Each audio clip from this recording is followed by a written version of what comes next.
The movie Skyfall is of the action movie genre. It has the running time of 2 hours 24 minutes and it's directed by Sam Mendes by Matthew Kronk. One quick disclaimer is that there will be spoilers and plot reveals within this movie, so I do recommend either watching the movie before watching this to help you understand it better. Now, how are the codes and conventions different? The codes and conventions allow for more adjustment in the advancement of technology. For example, the weapons used in Bad Boys are limited and outdated compared to the gadgets seen and used in Skyfall. The gadgets used in Bad Boys far more set back compared to the gadgets and toys now. The cars have machine guns in the headlights and palms readers for the gun handles. It means only Bond can shoot the gun. Now the thing is, Bond is a very old giant, I guess you could put it in that way, so he isn't really used to all this future. The thing is, he ends up using a knife towards the end of the movie to kill Silver, so there is more death within the first 6 minutes in the movie. This is more modern as it keeps the audience attention for longer in the opening scene. It's very important for the first impressions of the movie. There is more destruction of property and public areas, as the movie had a $200 million budget compared to the $19 million that Bad Boys had. So they can destroy more cars, have more bigger explosions, and then have more spectacles in the movie. In terms of the fighting scenes, I guess they're more elaborate because they can use wires and stuff wires and equipment allows for more fluid stunts. Fighting scenes are very special. They learn to do endurance training and they can start to influence martial arts into the shots. This is very special because not most movies in the 90s didn't really have much martial arts. In the other movie I analysed, it's not really that close-up fights. It's mostly long-distance shooting. So I guess they have to be committed to learning the style in this movie, which is very good for the actors. To be honest, it's the same sort of code conventions: a clearly defined hero, very rarely female, clearly defined villain, violence, weapons used, serious injury or death of major, minor or characters, destruction of city, extended fighting, physical feats or stunts, rescuing victims and frantic chases. The narrative. How has it changed? The narrative somehow is still the same because they use a conventional linear narrative, and this is obviously in relation to Robert McKee's three-act formula in the bottom right-hand corner of the screen. In addition, the opening scene is a cool idea. They bring a state of disequilibrium. This is when an incident occurs that would alter the narrative in some way, and this requires the characters in the plot to fix the problem for a happy and peaceful ending. The narrative of the movie is slow, as we don't get much background information on the characters, as it is important to the story. So we need to know who the person is hacking MI6. Obviously, this is very supported by an image on the screen called "Remember Your Sins." The narratives in some way are like each other because they have many plot holes that can be fixed with some ideas from the viewer. Some of the plot holes are large, some are small, and even though they don't have any impact on the narrative, some on the movie, some of the larger plot holes in the movie can affect the lifespan of the characters. Like in one scene, Bond had the opportunity to kill Silver, but we did not. We don't know why he didn't do this, but it's possible that the movie could have been cut very, very short. On the other hand, the movie narratives can be different in some ways, as the plot of the movie is a bit easier to understand, as the dangers of the bomb attacks are made clear by M, as explains what happens to the agent that is now Silver. This helps us understand the anger that he's focusing as it's all on M. The narrative of Skyfall is pretty much the same as Bad Boys, in that the good guys are chasing and hunting the bad guys to prevent harm from coming to others. The narrative. Robert McKee's three-act formula. Act 1, the setup. Bond is on a mission to retrieve a stolen hard drive. He fails and dies in the process. MI6 is then hacked, threatening the security of the UK and multiple other countries, despite the perceived betrayal.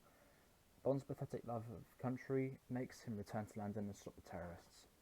While Bond returns to finish the job, he is physically a broken man, so he has to get back into shape and pursue the terrorists. However, he does fail in the psychological and fitness test by a large margin. However, M still sends him on the mission anyway, knowing that he has a potential to do a lot even while injured. She also sent him because she knows that he is the only one that can do it. There is Act 2, the conflict. There is mistrust that occurs between M and Bond. This is related to how she knows Silver. Bond ends up travelling to Shanghai, where he fights Patrice, flirts with Eve, and seduces Severine in Casino.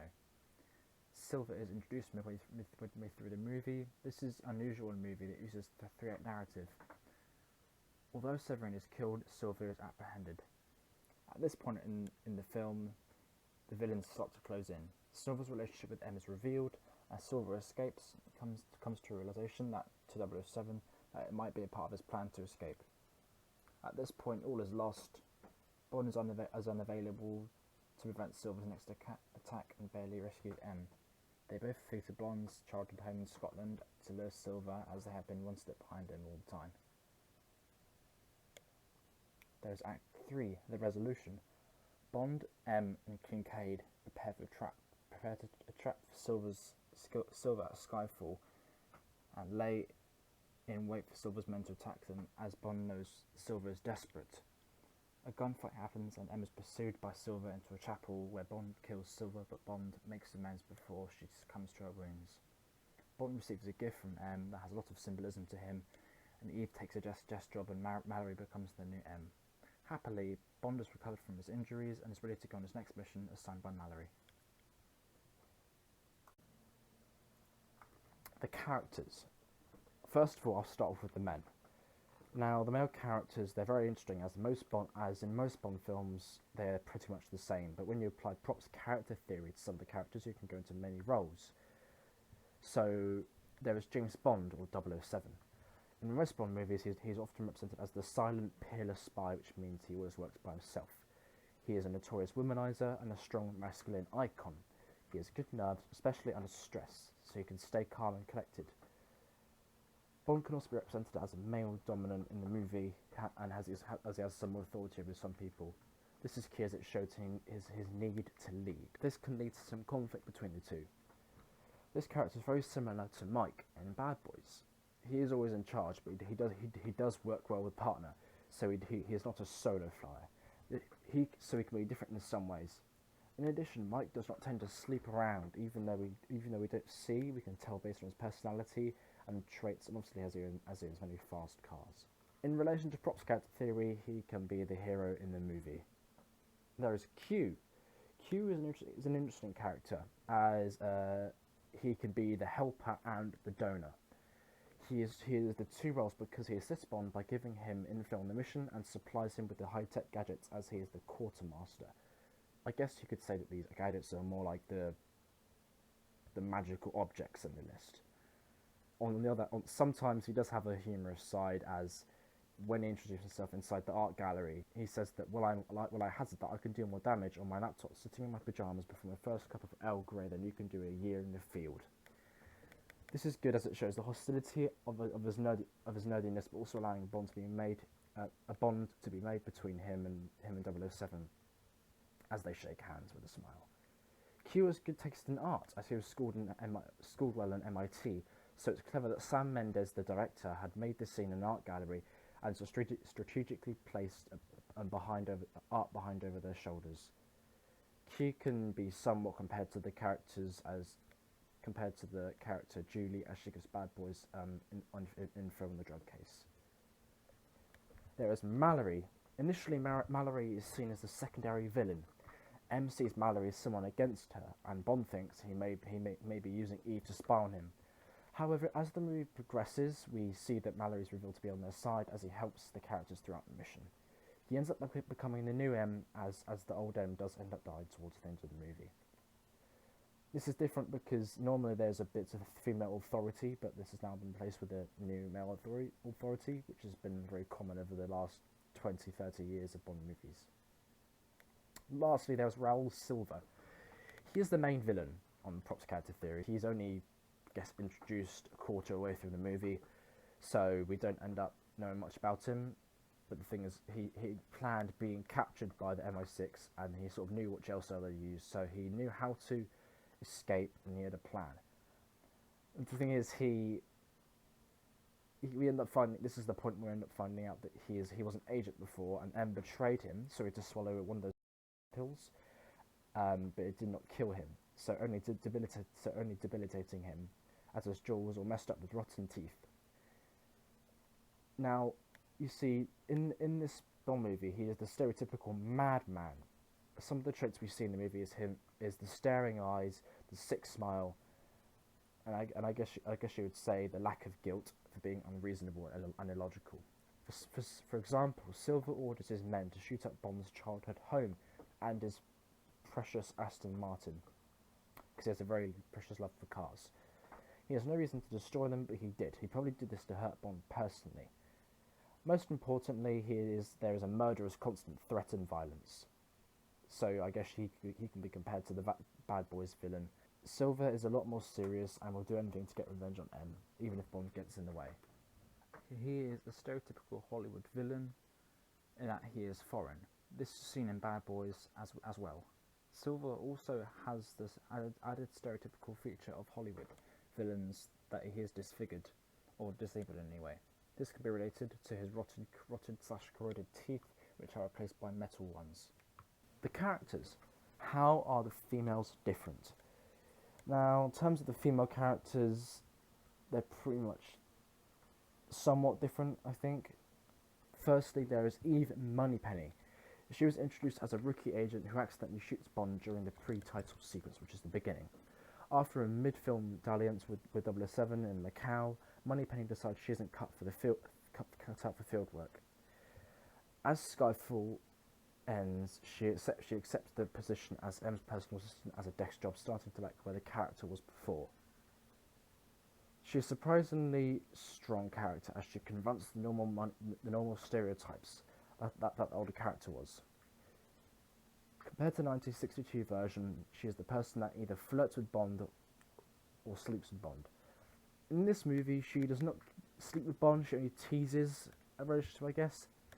Now, she can be labelled as the helper as she assists Bond in the beginning and gives him results on the shrapnel from the special bullet that shot him in the shoulder from Patrice. In a sense, you could compare her and say that she is similar to Maxine. However, she has a bit more power and influence. One thing that she is not is killed off throughout the movie. Now, there's M. M is an odd character because most of the M's in the past movies have been men, not female roles, so they have no power over men. But the thing is, she's in charge of the Q branch, and this means that she is female authority over 007. Obviously, Bond's need to be power can't obviously be controlled.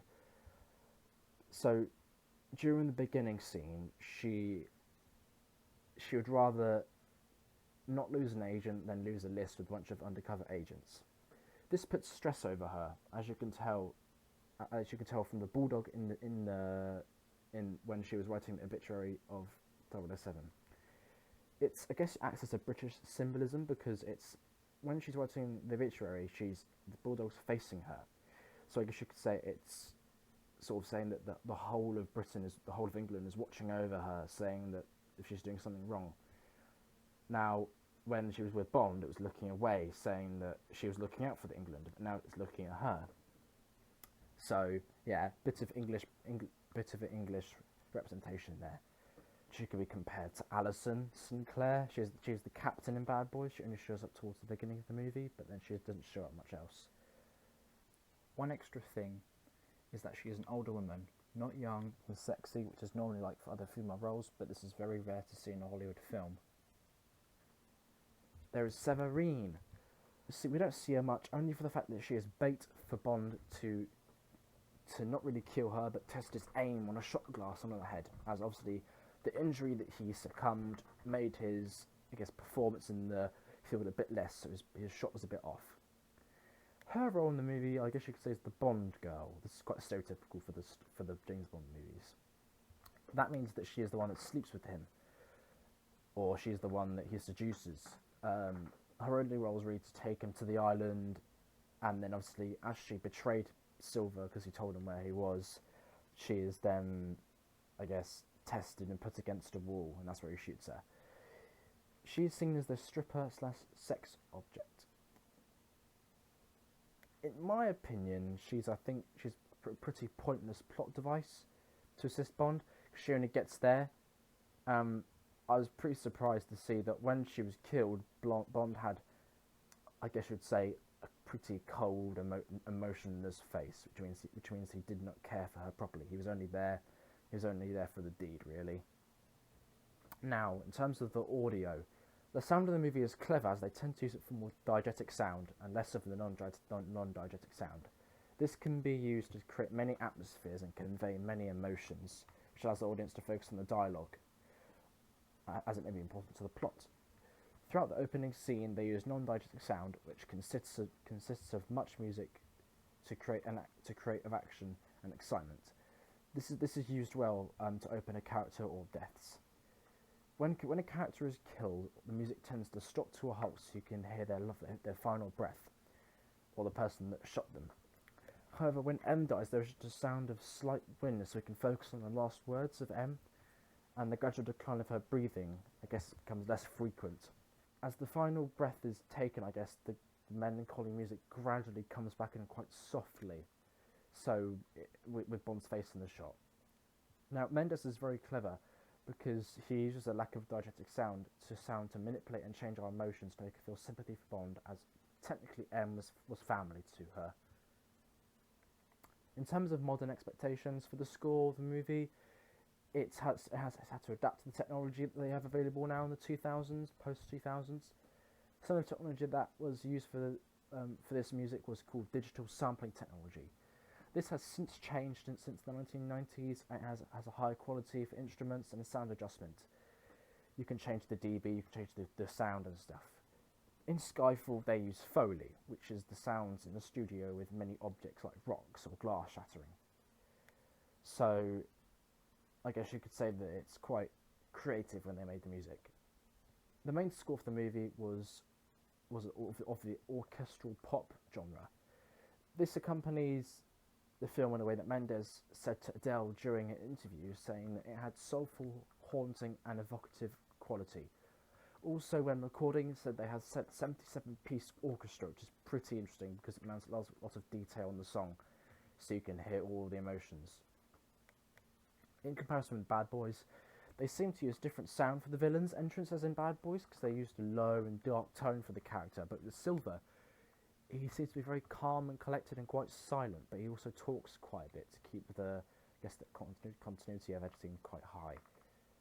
There is a lack of diegetic sound, and I guess because you can hear the servers whirling in the background, it allows for a tense, surprisingly calm atmosphere. In the beginning of the movie, it's opened with, I guess you could say, the character James Bond going through a hallway, which is very significant within the plot, because most James Bond movies start off with a gun pointed and it's pointing towards the screen. He is walking through a dark hallway and it pans to a body and a chair. This is Agent Ronson. This is already quite different compared to the first movie, because there's already a death within the first 2 minutes. Now, the thing is, that's a bit complicated because this is confirmed at 25 minutes 40 seconds within the movie, as Bond asks if Ronson lives, and he does not. This ends up leading to Bond having to leave him for the meds to come 5 minutes later, and then he gets picked up by Eve in a Land Rover, and he ends up chasing Patrice in a black SUV. This chase is very high speed, and it goes through market streets, and this involves destruction of markets and people's personal items, very big stunts on bikes, motorbikes and stuff, jumping through glass windows through Istanbul. There is a continuation of long shots across the roof. It shows the scale and the danger that he is going through to chase this man, and it is made apparent that there is some sort of list at danger here being lost, and it has very, very important information that the MI6 cannot lose. This chase leads to them jumping off a bridge and then onto a top of a train, and he chases Patrice onto the moving train, pursuing him, and then getting into a JCB truck. The thing is, he ends up running out of ammo in his gun, so he has to use the JCB truck to hit him with it. But however, James gets injured in this process, as in this image here. This means that he is partially shot in the shoulder, so he is already injured. And as they fight on the train riding across it, they're coming towards a stop towards the entrance of the train. This then results in James Bond's, well, not really quote unquote death, because he ends up surviving this, and he ends up going, like, I guess you could say, undercover or not really alive for many months. In the opening scene, it is established that the movie will meet audience expectations for an action movie. Now, the movie ends with the last fight between Silver's men and Bond teaming up with his old housekeeper, he brought him up after his parents died at quite a young age. His name is Kincaid. They teamed up with M as well. As you can tell, they are quite close. So they use quite positive songs for this, as there was a montage of them setting traps within the house, like when she shattered some glass here, and then she's putting it into the light bulbs as they exploded. They only had 2 guns because after Bond disappeared, they cleared out all the gun stores. They also prepare and put boards on the windows so no one can see through. But Bond finds his dad's old dynamite, which I guess he uses as a last resort. This all leads to the battle to Silver's crew raiding the house and using all the traps up. So, you know, and then obviously he uses a helicopter to shoot down the sides of the house. Emma's injured, but she gets shot in the shoulder. So, you know, and she has to exit through the tunnel that Bond used to sit in there for days after his mother passed. So, towards the point, once she exited the cave, Silver realised that she had escaped and she had gone very far, so she asked the helicopter to go further away before destroying Bond's car, which he's very angry about. So he exits the hallway he set the dynamite, and the house exploded. He said, "Why? I never really liked this place anyway." This leads to a massive explosion in the bottom right with the fuse, and I guess you could say this is quite sad because it's destroying his home, but I guess he never really enjoyed it personally. Bond dies for almost the bloody 2nd time, so he fights someone underneath the lake, underneath the ice, as Silver thinks he's dead again, but he's not. M confronts Silver, and Silver tries to get M to shoot herself. You could tell he's pretty insane. Now, this is the point where Silver dies, because Bond gets a knife and throws it in his back. He succumbs to his wounds. And sadly, M is in his arms, which is this bottom left photo. And the last words here would, "I did get one thing right." I guess it ends on a good note. Now, after this, you end up bringing back to Bond in London. And Sam Mendes shot this very well because he aligned all of the best buildings in London in one shot. So you have Big Ben, you have the Shard somewhere in the background, you have the Common. And it's very cool because it's more symbolism. And this is also backed up when, I guess you say, Eve is then introduced as Eve Moneypenny towards the end of the movie, which we didn't know because we were just calling her by Eve. She gives him, as M changed her will, to give Bond the bulldog. And there's more symbolism with this because the bulldog is now facing towards Bond, because now, I guess you say, there's no pressure, but England is looking up to Bond to help save them. Lastly, M's death subverts the audience's expectations because she is such an established character in the James Bond franchise. The audience has come to think of her / him as invincible, and that she will never be killed off. Therefore, her death in Skyfall comes as an unexpected moment in the film and is a definite shock to the audience. In the second film, I guess it's aimed at a very similar audience because it's more futuristic. They have to adapt it to a more modern audience, as there's a lot more young people watching these sort of movies. The stunts are more eccentric. They're made bigger. There's high-pitched music, and there's a lot more futuristic gadgets. Thank you for watching my analysis. Have a good day.